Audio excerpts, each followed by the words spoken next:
In this video, we are going to be recreating a design that I worked on for a client, and their reaction is going to shock you. So I'm actually going to take you through the step-by-step processes I followed in order to achieve this design. I'm going to be recreating the design in Photoshop. So without further ado, let's get to designing.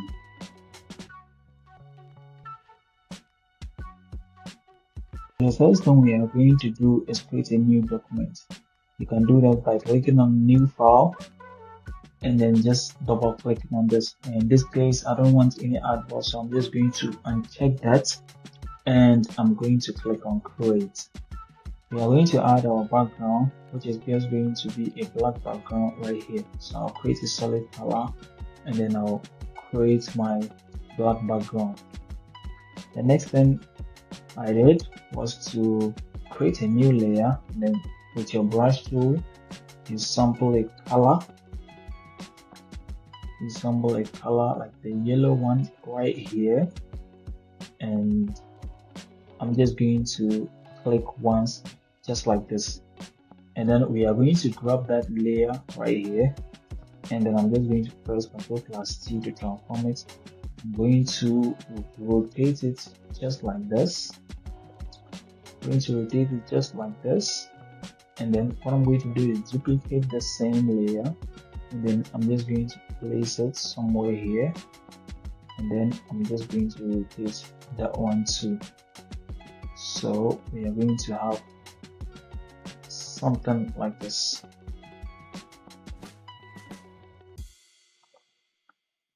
So we are going to have something like this. You can duplicate it again and just do whatever you want. I mean, just experiment with it and let's see. So I'm just going to leave one right here, and then I can just decide to reduce the opacity just like this, and then we can start bringing in our elements. So what I did is I'm just going to grab this right here. So I found this online. The resources that I use for this design will be linked in the comments. So we are just going to place it just like this. When you bring this into Photoshop, it's going to be a normal. So what we are going to do is just convert it from normal to screen, just like this. That way it is going to remove the blacks and just leave the light, which is what we are looking for. So I'm going to place our elements right here. The next thing I did was just bring in the text. So I'm just going to drag and drop the text right here. So this is the text. There is nothing special here that I did, only the book club handout text. So what I did was create the text, but then to give it that art look, so I had to use the text wrap. So to do that, just double click on the text to select it, and then click on this icon right here. So when you click on this, you have the arc right here. So this is what I use, and then you can adjust the number just like this. So you can adjust it how you want it to look. You can adjust it like that. So that is what I did, and then the next thing I just did was added these shapes right here and then group them together, and then from your layers panel you can just add a bevel and emboss, and then you can play with all these figures. The depth is 209, the size is 24, and then pretty much anything that I did here was just just experimenting with the effects right here. So this is just what I did. You can copy everything that is on this screen right here to achieve the same effect that I have on my screen.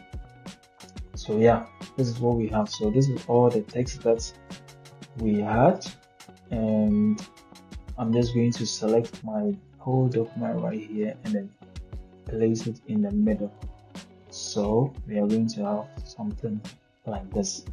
So the next thing that we are going to bring in is the images that will go with the design, and I got these from what the client gave me. So the client said they will be having fun, and as you can see from the text, there will be fun games.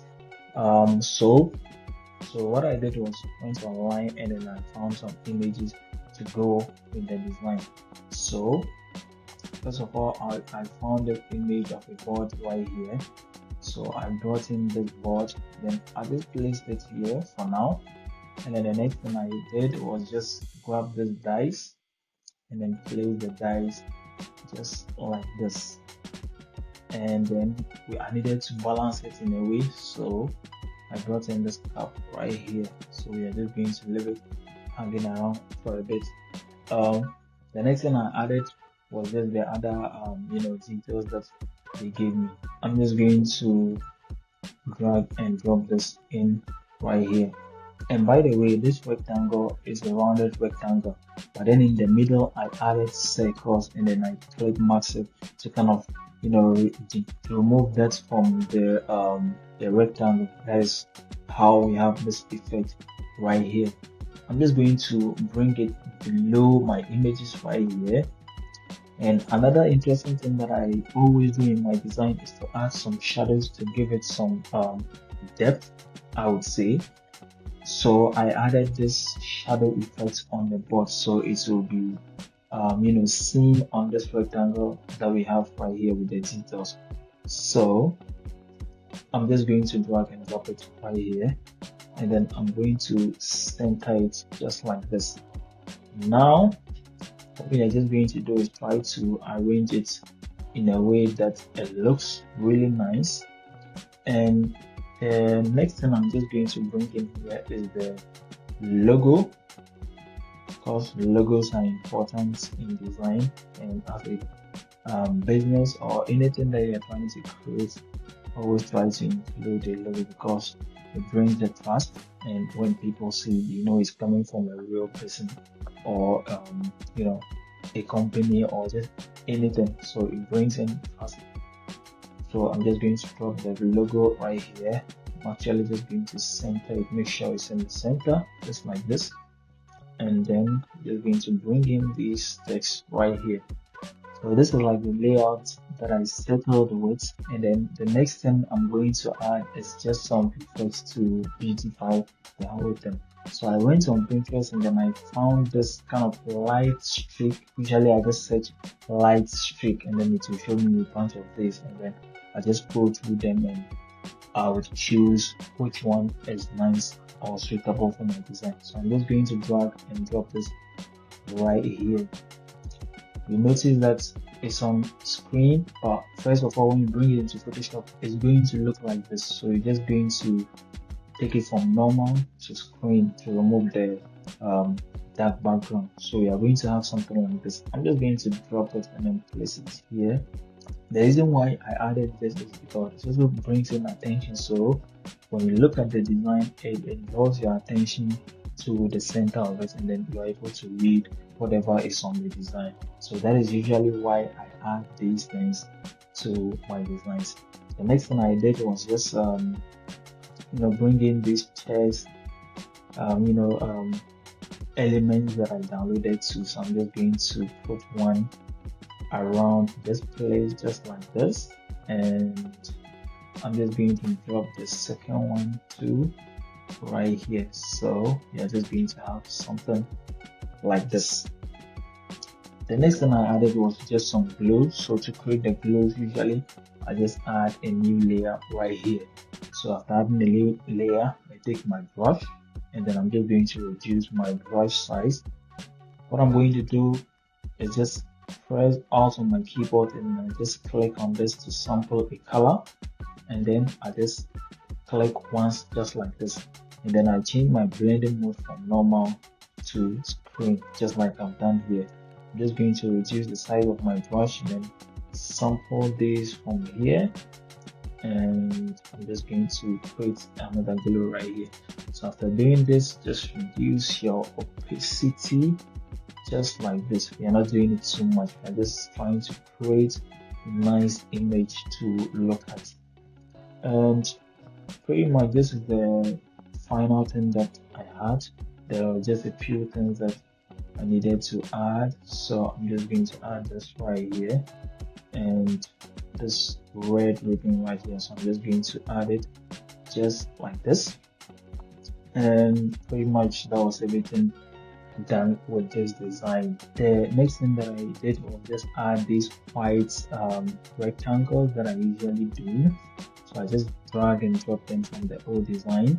So what I'm going to do is I'm just going to place one right here, then I'll duplicate it by pressing Alt and you just click and drag to duplicate it. Then I'll place another one right here, then I'll duplicate it again, and then just make sure the arrangement is okay. So I'm just going to group everything into one folder right here, and then what I'm going to do is just reduce the opacity just like this. We are not trying to make it look too unfair, but it's going to impact the design. Another thing is just you can add a layer mask to it, and then use your brush tool to just clear up some parts that you don't want the effects to really come out. So I'm just going to usually I just delete it from the pictures right here, so it will not have any effects on the pictures. And next thing I did was just create a stamp layer by pressing Ctrl Shift Alt and then E, and then I take the whole thing to camera raw. So I just press Ctrl Shift and then A to take me into camera raw. And here in camera raw, I don't really do too much. So what I added was just some sharpness to the design, just like this. So I'll add sharpness. Usually I go 29, 30, or just what looks good for you. You can just apply that.